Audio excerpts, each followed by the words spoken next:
5 bala 6 bala ысык көлдү айланып велотур жасайлы дедик. Эң негизгиси ушул биздин жерибиздин белмети болгон ысык көлдү көрсөтүү. Ысык көл жерибиз бар, элибиз бар. Анан кийин сергек жашоону, жаратылышты сүйүүнү, ысык көлдү реклама кылуунун жолдорунун бири.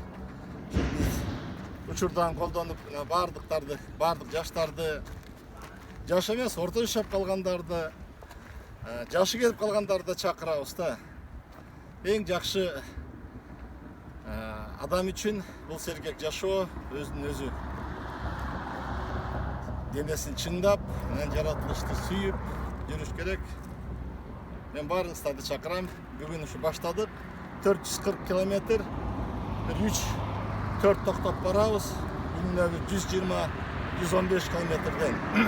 Атайын ушул түштүк жээк менен баштап атабыз. Анткени биякта мындай үйдө көтөрүлө турган жерлер бар. Ошол өзүбүздү да сынап. Мына темир аттарды сынайлы деп. Жакшы, рахмат бар.